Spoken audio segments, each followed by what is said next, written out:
হযরত বাইজিদ বুস্তামির কথা বলতেছিলাম। ওনার এলাকায় এক ইহুদিদের বৈঠক হইত। প্রত্যেক সপ্তাহে একদিন ইহুদি বড় আলেম এসে তাদেরকে ইহুদি ধর্ম অনুযায়ী ওয়াজ নসিহত করত। বাইজিদ বুস্তামি বলে, আরে এতগুলি মানুষ, এগুলি যদি একটু দিন বুঝাইতাম, একটা মানুষের মধ্যে যদি পরিবর্তন আসতো আর ইসলাম কবুল করত, আমার জীবনটা ধন্য হইত। সুবহানাল্লাহ।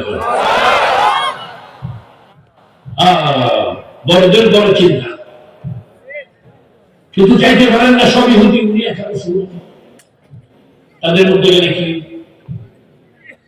আমাদের দেশে যদি হিন্দুদের দুর্গা পূজা হইতে থাকে, আমি বলবো একা যদি দেখো সবাই পূজা বন্ধ করে সুবহানাল্লাহ কো পূজা লাগি দেওয়া বলে দিলে ঠিক না? সব বন্ধ। তো বাইজিদ বুস্তামি বুদ্ধি করলেন, আচ্ছা আল্লাহ যা করে আমাদের তো সহি যাই দেখি। উনি সুন্নতি লেবাস করে ইহুদিদের পোশাক পরে, মাথায় টুপি টুপি নাই। ইহুদিরা বয়ান যখন হইতেছে চুপচাপ গিয়ে মাঝখানে বয়ানের মধ্যে বসে গেছে। এটা দেখছে যে বয়ান করতেছে ইহুদি আলেম, সে দেখছে। দেখার পরে তার বয়ান বন্ধ করে দিছে, বন্ধ করে এদিক ওদিক তাকাইতেছে, এমন এমন করতেছে। শ্রোতারা বলে, উস্তাদ কি হইল, কথা বলছেন না কেন, বসে নাকি? বিরাট এক হরিউল্লাহ শুরু হয়ে গেছে। তো উস্তাদ বলতেছে, এখানে একজন মুহাম্মদের অনুসারী, একজন মুসলমান এসে বসে গেছে, যে কারণে আমার জবান বন্ধ হয়ে গেছে। কে বসছে? মুহাম্মদের অনুসারী একজন মুসলমান এই মজলিসে এসে বসে গেছে, যে কারণে আমার জবান বন্ধ হয়ে গেছে। শ্রোতারা কয়, সে কে? উস্তাদ বলে দেন, সে এখানে কেন আসলো? আমাদের বয়ান শোনার মধ্যে প্রতিবন্ধকতা সৃষ্টি করতেছে, সে কে বলেন। আমরা বলে দেখবো, বিরাট হইহুল্লা। থামাইতে পারে না, কারণ উস্তাদে বলতেছে তোমরা চুপ করো, যা করার আমি করতেছি। এবার জনগণ চুপ করছে। ইহুদি আলেম বলতেছে, কে আসছো এখানে? মুসলমান, মুহাম্মদের অনুসারী, তুমি একটু দাঁড়াও। বাইজিদ বুস্তামি দাঁড়াই গেছে। আমি মনে করি তো উঠে নিতাম, তো সব নষ্ট করছে, ঠিক না? ইহুদি আলেম বলে, তুমি যেখানে আসছো ঠিক আছে, অসুবিধা নেই, আমি তোমাকে কিছু প্রশ্ন করব, উত্তর দিবে? বাইজিদ বুস্তামি বলেন, ইনশাআল্লাহ চেষ্টা করব উত্তর দিতে। সুবহানাল্লাহ। কথা বলার মধ্যেও তো আদব আছে, ঠিক না? কথা বলার মধ্যেও আদব আছে, এটা তো বলতে পারতেন। বলেন কি বলবেন, উত্তর দিব। উনি খুব নম্র ভদ্র সুরে, ইনশাআল্লাহ চেষ্টা করব উত্তর দিতে বলেন। এক আচরণেই ইহুদি আলেম ঠান্ডা একদম। আচ্ছা তোমাকে প্রশ্ন করতেছি, তুমি বলো এক, এটার দুই নেই। এক নম্বর প্রশ্ন কি? এমন এক বলো যার দুই নাই। বুঝে দেখে ফেলা। এমন এক বলো, একটা যে বলবা, এমন একটা জিনিস বলবা, এমন এক বলবা, এটার দুই নেই। বাইজিদ বুস্তামি সঙ্গে সঙ্গে কুল হুয়াল্লাহু আহাদ, আমার আল্লাহ এক, দ্বিতীয় আল্লাহ নেই। প্রশ্ন শুরু হয়ে গেল। দুই বলো যার তিন নাই। বাইজিদ বুস্তামি বলে, আল্লাহ তাআলা সৃষ্টির মধ্যে রাত এবং দিন বানাইছেন, এইগুলো দুই, এটা তো তিন কিছু নেই।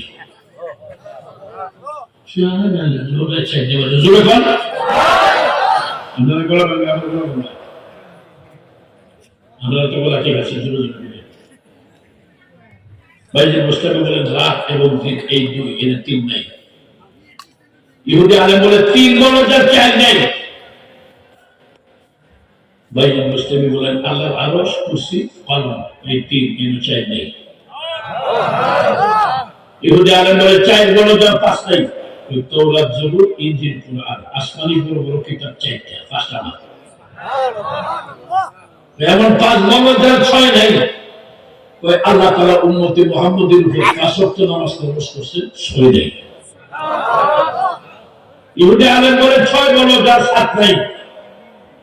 ভাইজিদ মুস্তামি করেন ওয়ালাকাদ খালাকনাস সামাওয়াতি ওয়াল আরদা ওয়া মা বাইনাহুমা ফি সিত্তাতি আইয়াম। আসমান এবং জমিনকে আল্লাহ 6 দিনে বানিয়েছেন, 7 নাই। ইহুদি বলে যে 7 বলো যার 8 নাই। আল্লাযী খালাকাস সাবআ সামাওয়াতিন তিবাকা, আল্লাহ বলেন আমি স্তরে স্তরে 7টি আকাশ বানাইছি, এখানে 8 নাই। ইহুদি আলেম বলে 8 বলো যার 9 নাই। ভাইজিদ বুস্তামি বলেন আল্লাহ তাআলা নেককারের জন্য 8টা বেহেশত বানাইছেন, 9 নাই। ইহুদি আলেম বলে 9 বলো যার 10 নাই। ভাইজিদ বুস্তামি বলেন ফি তিসআতি রাহতি ইউফসিদুনা ফিল আরদ, আল্লাহ কোরআনে পাকে বলছেন সালেহ আলাইহিস সালামের 9 দল যারা জমিনে ফাসাদ করে, এনে 10 নাই। ইহুদি আলেম বলেন 10 বলো যার 11 নাই। ভাইজিদ বুস্তামি বলেন ওয়াল ফাজরি ওয়া লায়ালিন আশরি, আল্লাহ এখানে 10 রাতের কসম খাইছেন, 11 নাই। ইহুদি আলেম বলে 11 বলো তার 12 নাই। হযরত ভাইজিদ বুস্তামি বলেন ইউসুফ আলাইহিস সালামের 11 বাই 12 নাই। ইহুদি আলেম বলে 12 বলো তার 13 নাই। ভাইজিদ বুস্তামি বলেন আল্লাহ বছরে 12টা মাস বানাইছেন, 13 নাই। ইহুদি আলেম বলে 13 বলো যার 14 নাই। হযরত ভাইজিদ বুস্তামি বলেন ইন্নী রাআইতু আহাদা আশারা কাওকাবা ওয়াশ-শামসা ওয়াল কামারা রাআইতুহুম লি সাজিদিন। আল্লাহ বলেন হযরত ইউসুফ আলাইহিস সালাম স্বপ্নের কথা 11টা তারকা চন্দ্র এবং সূর্য ওনারে সেজদা করছে, এই হলো 13, এর 14 নাই। ইহুদি আলেম বলে 14 বলো যার 15 নাই। হযরত ভাইজিদ বুস্তামি বলেন আল্লাহ 7 আসমান 7 জমিন বানাইছেন, এগুলো 14, এর 15 নাই। ইহুদি আলেম বলে এমন কি জিনিস ফরজ না, ওয়াজিব না, সুন্নতে মুআক্কাদা না, বাইতুল্লাহ তাওয়াফ করা, কিন্তু বাইতুল্লাহ তাওয়াফ করছে, এটা কি? তো এটা হলো নবী আলাইহিস সালামের প্লাবনের সময় 4 কিস্তি বাইতুল্লাহ তাওয়াফ করছে। ইহুদি আলেম কয় আল্লাহই বানাইছেন, আমার আল্লাহ নিজেই বলতেছেন এটা খারাপ, এটা কি? কয় আল্লাহ বলছেন ইন্না আনকাল আসওয়াতিনা সাউতুল হামিদ, গাদার আওয়াজ খুব খারাপ। এইভাবে প্রশ্ন করছে 100, সবটির উত্তর দিয়েছেন। দাঁড়িয়ে দেখো সুবহানাল্লাহ। 100 প্রশ্নের উত্তর দেওয়ার পরে ভাইজিদ বুস্তামি বলেন আপনার প্রশ্ন শেষ হয়েছে? হ্যাঁ। একটা প্রশ্ন আপনাকে করি, কয়টা? হ্যাঁ করছে কয়টা? 100। ভাইজিদ বুস্তামি কয়টা? একটা। ঠিক আছে করো। আপনি বলেন বেহেশতের চাবি কি? যেমন ইহুদি আলেমে কয় না, এখানে মাথা ঘুরায়, সুরের মতো খালি নাই বলতে। আমার ভাইজিদ বুস্তামি কয় শ্রোতাদেরকে লক্ষ্য করে, ভাই সাহেবান দেখেন আপনাদের উস্তাদ কতগুলি প্রশ্ন করলেন, আমি তো উত্তর দিচ্ছি, বেয়াদবি করি নাই। ওনার থেকে অনুমতি নিয়ে একটা প্রশ্ন করছি, উনি উত্তর দিচ্ছেন না কেন? এমন সব শ্রোতা ভাইজিদ বুস্তামির পক্ষ হয়ে কয় উস্তাদ উত্তর দেন, উত্তর দেন। আপনি কি উত্তর দিতে পারেন না নাকি? নাকি এমন দেখা যায় উস্তাদ রেখে বসা গিয়ে উস্তাদে কয় উত্তর জানি দিতে পারি, দিচ্ছি না, তোমরা যদি না মানো। উত্তর জানি দিতে পারি, দিতেছি না, তোমরা যদি না মানো। শ্রোতারা কয় আপনি যদি মানেন আমরা মানবো। মানবে তো? হ্যাঁ মানবো। এবার ইহুদি আলেম উত্তর দেয় তোমার প্রশ্নের উত্তর হলো জান্নাতের চাবি লা ইলাহা ইল্লাল্লাহু মুহাম্মাদুর রাসূলুল্লাহ সাল্লাল্লাহু আলাইহি ওয়াসাল্লাম। সঙ্গে সঙ্গে এটা যা কয়েক হাজার ইহুদি ছিল সব একসাথে কলমা পড়ে মুসলমান হয়ে গেছে। হিদায়াতের মালিক মুক্তা বলে কোন? হিদায়াতের মালিক, জীবনের পরিবর্তন দেওয়ার মালিক কে? কখন কাকে আল্লাহ হিদায়াত দেন এটা জানা নাই। একমাত্র হেদায়েত দেওয়ার মালিক একমাত্র আল্লাহ। মানুষের জীবনের পরিবর্তন করার মালিক আল্লাহ। আর কেউ না। নবীরা খালি নসিহত করতেন, হকের দিকে আহ্বান করতেন, হকের দাওয়াত দিতেন। লেকিন আল্লাহ যার নসিবে হিদায়াত রাখছেন জান্নাতি হয়েছে, দুনিয়াতে খবর আসছে। যার নসিবে হিদায়াত নাই, নবীকে লালন পালন করার পরেও জান্নাতে যেতে পারে নাই। আবু তালেব নবীর জন্য কম করে নেই, বহুত কিছু করছে। শেষ পর্যন্ত মৃত্যুর সময় বুঝাইছে যে চাচা শুধু লা ইলাহা ইল্লাল্লাহ বলেন, এতটুকু বললেও কিয়ামতের মাঠে আপনাকে সুপারিশ করবে। কিন্তু নসিব হয় না। বুঝেন হিদায়াত কি জিনিস, ঈমান কি জিনিস, ঈমান কি জিনিস।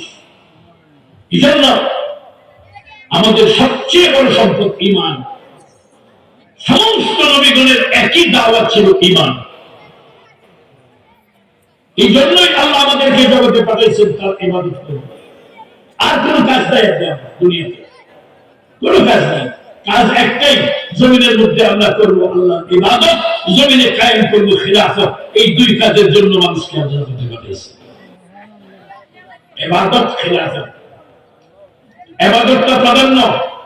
ইবাদত যখন প্রত্যেকই হয়ে যাবে, খিলাফতের জন্য বেশি পরিশ্রম করতে হবে না। সাহাবায়ে কেরাম আমিরুল মুমিনিন হযরত ওমর রাদিয়াল্লাহু আনহুর যুগে অর্ধ পৃথিবী শাসন করছেন হযরত ওমর। অর্ধ পৃথিবী ৭টা যুদ্ধ করে জয় করেন নাই, এক দেশ জয় করছেন, আর 10টা এমনি চলে আসে। কারণ ইবাদতের মধ্যে প্রত্যেকই ছিল। হযরত সাহাবায়ে কেরামের ইখলাস ছিল এমন ভাবে, ওনাদের অন্তরের মধ্যে নবীর প্রেমকে ঢুকাইছে। সারা দুনিয়া একদিকে, আল্লাহ হাবিবের মহব্বত একদিকে। সুবহানাল্লাহ বলেন। মহব্বত নেই তো, নবীর প্রেম নেই তো, তাকে তো চিৎকার দিতে। সাহাবায়ে কেরামের তাম দুনিয়ার একদিকে, নবীর প্রেম একদিকে, নবীর ভালোবাসা। হায় হায়, রাত্রে ঘুমাই বিবি সাথে শুনছে, উঠে গেছে বেশি রাতে। বিবি বলে কোথায় যাও? নবীর দেখিয়ে। হায় হায়, বিবি বলে এখন তো নবী ঘুমাইছেন, এখন কি কেমনে দেখবে? এখন তো মসজিদে নাই। আমি জানি দেখতে পারবো না। রাসূল যে ঘরে শুয়ে রয়েছেন, ওই গদ্দার চতুর্দিক দিয়ে একটা ঘোরান দেয়, তবু মনটা শান্তি। আল মুহাব্বত শাহে বান্দার বেশাওয়াত, আল মুহাব্বত শাহে বান্দার বেশাওয়াত, ওয়াল মুহাব্বত মুর্দা জিন্দার বেশাওয়াত, আল মুহাব্বত তলখে হাসিদে শাওয়াত, ওয়াল মুহাব্বত মুসাহাজর বেশাওয়াত, المحبت ترجسيني بشوال والمحبت رجل خمسوال. الله أكبر. বুজুর্গরা বলেন মহব্বত এমন জিনিস, মহব্বতের ভিতর শোনা হয়ে যায়। মহব্বতে কণ্ঠময় জঙ্গল ফুলের বাগানে পরিণত হবে। মহব্বত, মহব্বত। এই জন্য হযরত সাহাবায়ে কেরামের অন্তরে নবীর প্রেম ছিল, নবীর ভালোবাসা ছিল, নবীর মহব্বত ছিল। যে কারণে নিজের ভাই বোনের মায়া ছিল, বিবি বাচ্চার অর্থ সম্পদ, বাড়ি ঘর, জন্মভূমির মায়া, মহব্বত সব ছিল তাদের অন্তরে। কিন্তু এই মহব্বত থাকা সত্ত্বেও পয়গম্বরের মহব্বত এমন, নবী যা বলতেন তাই। একটু আশিকে রাসূল। আর আমরা দেশের আশিকে রাসূল তো বলি সাহেব বলে, ঠিক না? আমরা দেশের আশিকে রাসূল বলি সাহেব বলে। বুকাশ মার্কা আশিকে রাসূল নাম দিচ্ছে, আশিকে রাসূল মুখে দাঁড়িয়ে নাই। আশিকে রাসূল নামাজ পড়ে না, আশিকে রাসূল বিড়ি টানে লম্বা লম্বা। আশিকে রাসূল আশিকে রাসূল হযরত সাহাবায়ে কেরাম কেমন আশিকে রাসূল ছিলেন। হায়, নবীর যুগের মদিনা মুনাওয়ারায় সাহাবায়ে কেরামের সংখ্যা যা ছিল, মনে হয় সেই এক চতুর্থাংশ সাহাবায়ে কেরামের কবর মদিনায় নেই। সব সারা দুনিয়া সেরা সেরা, যাকে যেখানে পাঠানো হয়েছে, যে যেখানে শহীদ হয়েছে, ওখানেই তার খবর। মহব্বত ছিল একদিকে, যে কারণে শুধু আফ্রিকা পর্যন্ত চলে গেছে, আফ্রিকার জঙ্গলে গেছে। হযরত উকবা বিন নাফির রাদিয়াল্লাহু আনহু আফ্রিকাবাসীকে গিয়ে বলতেছেন আমরা মদিনার মুসলমান, আখির নবীর সাহাবী আসছি, টাকা পয়সা নিয়ে আইছি, বিছনাপত্র সামলাও আছে, তো জায়গা তো আনতে পারি নাই, তোমরা আমাদেরকে একটু জায়গা দেও থাকার জন্য, পরিত্যক্ত জায়গা, যেটা তোমাদের অসুবিধা হবে না, আমরা এখানে কিছুদিন থাকবো, আল্লাহর জমিনে আল্লাহর দ্বীনের প্রচার করব। আফ্রিকাবাসী কই সর্বনাশ, মুসলমান সর্বনাশ করে আর কি করা যায়? ঠিক আছে, জায়গা চাইছে, জায়গা দেখাই নেই, জায়গা দেখাই দিছে, রাস্তা দিয়ে ওই রাস্তায় যাও, ওই সামনে গিয়ে দেখো একটা জঙ্গল আছে, আফ্রিকার জঙ্গল, জঙ্গলে খোলা জায়গা আছে, খালি চেটিয়ার মাছ আছে, ওখানে তোমরা যে যতদিন ইচ্ছা তার উঠানে থাকতে পারবে, কেউ তোমাদেরকে নিষেধ করবে না, যাও। মুসলমান সর্বত্র না, রাস্তাঘাট চিনেন না, জীবনের প্রথম গেছেন, ওই দিক দিয়ে যেতেছে, আর রাস্তা কোনটা দেখাইছে জানেন? যে রাস্তায় জঙ্গলে গেলে বাঘ ভাল্লুক বেশি আছে, বুঝতেছেন তো? কথা বোঝা যায়? যে রাস্তায় গেলে বাঘ ভাল্লুকে আক্রমণ করবে, মানুষের আক্রমণ লাগবে না, বাঘ ভাল্লুকে চিনে মিলে খেয়াল বোঝা একদম গেছে, ওই রাস্তা দেখাই দিচ্ছে। হযরত উকবা বিন নাফির রাদিয়াল্লাহু আনহু ওই রাস্তা দিয়ে গেছেন, জঙ্গলের পাশে যখনই গেছে মুসলমান, হুঙ্কার মানে চতুর্দিকে বড় বড় বাঘ ভাল্লুক আপ হইয়া ছোপার হয়ে মনে যাইতেছে, মুসলমান তো দেখে কই সর্বনাশ, এখন কি করি? আমি সকল মজবুত, চিন্তা করি না, তকদির তো আল্লাহ লেখছেন বহুত আগে, বাঘের মুখে